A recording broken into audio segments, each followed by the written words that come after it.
नमस्कार दोस्तों, आपका हमारे YouTube चैनल पर हार्दिक स्वागत है। आज हम आपको करंट अफेयर्स पढ़ाएंगे। तो आइए करंट अफेयर्स का पहला क्वेश्चन देखते हैं।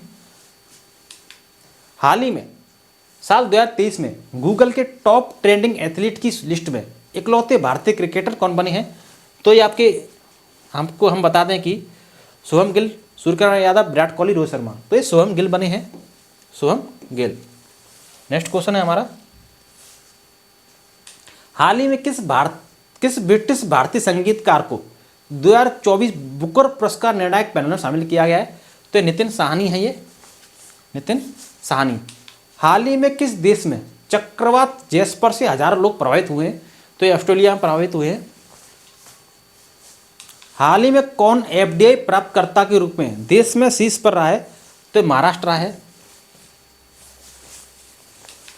हाल ही में आईफोन निर्माता फॉक्सकॉन किस राज्य में 1.67 बिलियन डॉलर का निवेश करेगी? तो एक फॉक्सकॉन ये कर्नाटक में करेगी। कर्नाटक में करेगी।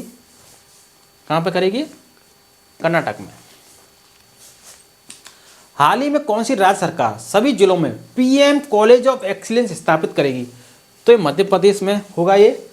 और आपको मध्य प्रदेश की महत्वपूर्ण बातें बता देते हैं, जैसे भारत की सबसे बड़ी पंप भंडारण परियोजना की आधारशिला नीमच मध्य प्रदेश में रखी गई है।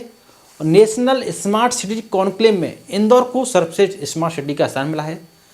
और भारत की जो मध्य प्रदेश में है 55वां टाइगर रिजर्व मिला है। वीरांगना दुर्गावती टाइगर रिजर्व मध्य प्रदेश का है, 54वां है। हाल ही में मोहन यादव भारत के किस राज्य के नए मुख्यमंत्री बने हैं? तो ये मध्य प्रदेश के बने हैं। किस राज्य ने बसों में महिलाओं को मुफ्त यात्रा प्रदान करने के उद्देश्य से महालक्ष्मी योजना लागू की है? तो ये महालक्ष्मी योजना लागू की है, ये तेलंगाना में शुरू की है। नेक्स्ट क्वेश्चन, भारतीय रिजर्व बैंक ने स्वास्थ्य देखभाल और शिक्षा के लिए यूपीआई भुगतान सीमा 1 लाख रुपए से बढ़ाकर कितनी कर दी है? तो ये 5 लाख कर दी है। कितनी कर दी है? 5 लाख कर दी है। और आपको बता दें कि आरबीआई ने स्वास्थ्य देखभाल और शिक्षा के लिए यूपीआई भुगतान 1 लाख से बढ़ाकर 5 लाख कर दी। और ई मैंडेट के लिए लेनदेन की सीमा 15,000 से बढ़ाकर 1 लाख कर दी गई है। इससे उपभोक्ताओं को म्यूचुअल फंड, बीमा प्रीमियम और क्रेडिट कार्ड के लिए आवर्ती भुगतान करने में मदद मिलने की संभावना है। हाल ही में बीसीसीआई ने किस क्रिकेटर के लिए अर्जुन अवार्ड की सिफारिश की है? तो मोहम्मद शमी के लिए की है। हाल ही में गद्दाम प्रसाद को किस राज्य का नया विधानसभा अध्यक्ष चुना गया है? तो तेलंगाना का चुना गया है। और तेलंगाना की महत्वपूर्ण बात बताते हैं आपको, जैसे दुनिया के पहले 3D मुद्रित मंदिर का उद्घाटन भी तेलंगाना में किया गया है।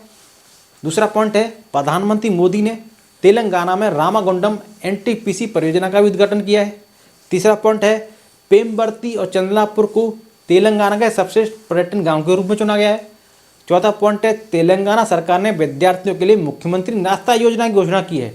और पांचवा है, कोनिंग ड्रंग भारत में तेलंगाना अपनी गोरिल्ला ग्लास मैन्युफैक्चरिंग सुविधा स्थापित करेगा। तो तेलंगाना के ये करंट टॉपिक्स थे महत्वपूर्ण। अब नेक्स्ट क्वेश्चन, भारत की 5 क्षेत्रीय परिषदों का अध्यक्ष कौन होता है? तो गृह मंत्री होता है।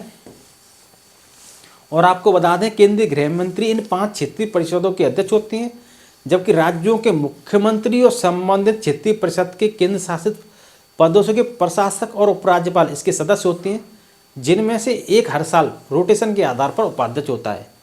केंद्रीय गृह मंत्री अमित शाह ने हाल ही में बिहार के पटना में पूर्वी क्षेत्रीय परिषद की 26वीं बैठक की अध्यक्षता की। बैठक में बिहार के मुख्यमंत्री नीतीश कुमार और उड़ीसा, पश्चिम बंगाल, बिहार और झारखंड के वरिष्ठ मंत्री इसमें शामिल हुए थे। नेक्स्ट क्वेश्चन, बन्नी घास का मैदान जो समाचारों में देखा गया था किस राज्य या केंद्र शासित प्रदेश में स्थित है? तो ये गुजरात में स्थित है। और आपको बता दें कि गुजरात के कच्छ जिलों में बन्नी घास के मैदानों में चीतों के लिए एक प्रजनन केंद्र स्थापित करने की केंद्र सरकार ने मंजूरी दे दी है। कौन व्यक्ति हाल ही में राजस्थान राज्य के नए मुख्यमंत्री बने हैं? तो भजनलाल शर्मा बने हैं ये। कौन व्यक्ति हाल ही में छत्तीसगढ़ राज्य के नए मुख्यमंत्री बने हैं? तो विष्णुदेव साय बने हैं, आदिवासी समाज से हैं ये। हाल ही में FIH हॉकी पुरुष जूनियर विश्व कप 2023 किस शहर में आयोजित किया गया? तो कुआलालंपुर में किया गया। किस सुंदरी ने मिस इंडिया USA 2023 का खिताब जीता है? तो 24 वर्षीय हैं ये रिजुल सैनी, इन्होंने जीता है। हाल ही में कौन विश्व का दूसरा सबसे बड़ा स्टील उत्पादक देश बना है? तो भारत बना है दूसरा, पहला तो चीन है ही। नेक्स्ट है प्रतिवर्ष दुनिया भर में विश्व पर्वत दिवस किस तारीख को मनाया जाता है? तो ये 11 दिसंबर को मनाया जाता है विश्व पर्वत दिवस। भारत ने हाल ही में दिसंबर 2023 में किस देश के साथ अपने राजनयिक संबंधों के 50 साल पूरे होने का जश्न मनाया है? तो कोरियाई गणराज्य। विनबैक्स 2023 भारत और किस देश की सेनाओं के बीच एक सैन्य अभ्यास है? तो Vietnam. B for Vietnam. Captain Fatima Waseem ने कहाँ तैनात होने वाली पहली महिला चिकित्सा अधिकारी बनकर इतिहास रचा है? तो सियाचिन ग्लेशियर में तैनात हुई हैं, जो विश्व का सबसे ऊंचा युद्ध क्षेत्र है। और सियाचिन ग्लेशियर में ऑपरेशन पुष्प पर तैनात होने वाली पहली महिला चिकित्सा अधिकारी बनकर इन्होंने इतिहास रच दिया है।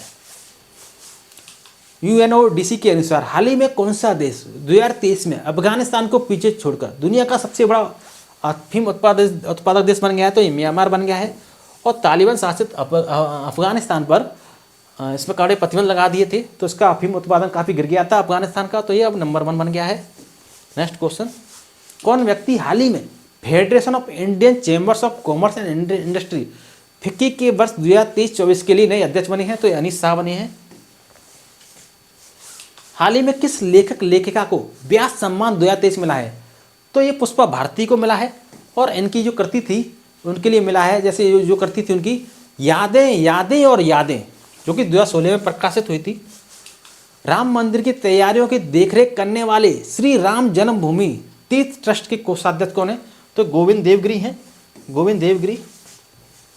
हाल ही में प्रसिद्ध व्यक्तित्व अनूप घोषाल का 77 वर्ष की उम्र में निधन हुआ है। वे कौन थे? वे गायक थे, बंगाली और हिंदी के गायक थे, महत्वपूर्ण रूप से बंगाली भाषा के गायक थे ये। प्रतिवर्ष दुनिया भर में विश्व मानवाधिकार दिवस किस तारीख को मनाया जाता है? तो 10 दिसंबर को मनाया जाता है।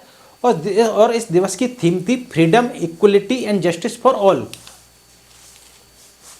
प्रतिवर्ष पूरे भारत में विजय दिवस किस तारीख को मनाया जाता है?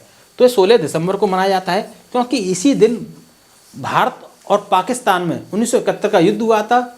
और 16 दिसंबर के दिन ही भारत ने पाकिस्तान पर जीत हासिल की थी। और 16 दिसंबर 1971 को ढाका में 93,000 पाक सैनिकों ने आत्मसमर्पण किया था और बांग्लादेश एक नए देश का जन्म हुआ था। हाल ही में भारत ने किस देश के साथ ई वीज़ा सेवाएं फिर से शुरू कर दी हैं? तो कनाडा के साथ शुरू कर दी हैं। हाल ही में जयपुर के वैक्स म्यूजियम में किस भारतीय क्रिकेटर का वैक्स स्टैचू लगेगा? तो विराट कोहली का लगेगा। हाल ही में महाराष्ट्र सरकार किसे लता मंगेशकर पुरस्कार देगी? तो सुरेश वाडकर को देगी। हाल ही में आई रिपोर्ट के अनुसार किस देश ने 6 दशकों में आधे से अधिक ग्लेशियर खो दिए हैं? तो पेरू ने खो दिए हैं। किस देश की महिला क्रिकेटर नाहिदा अख्तर को नवंबर 2023 के लिए ICC player of the month का सम्मान मिला है? तो बांग्लादेश की हैं ये नाहिदा अख्तर।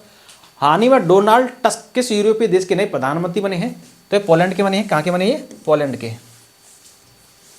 हाल ही में UN लेखा परीक्षक पैनल के उपाध्यक्ष कौन बने हैं? तो गिरीश चंद्र मुर्मू बने हैं ये। किस पुरुष क्रिकेटर को नवंबर 2023 के लिए ICC player of the month का सम्मान मिला है?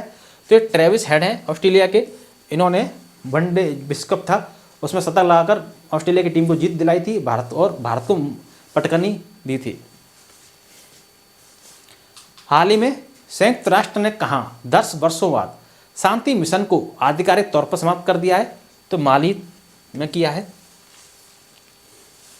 हाल ही में किसे अजंता एलोरा फिल्म फेस्टिवल में पद्म पाणी लाइफ टाइम अचीवमेंट अवार्ड मिलेगा?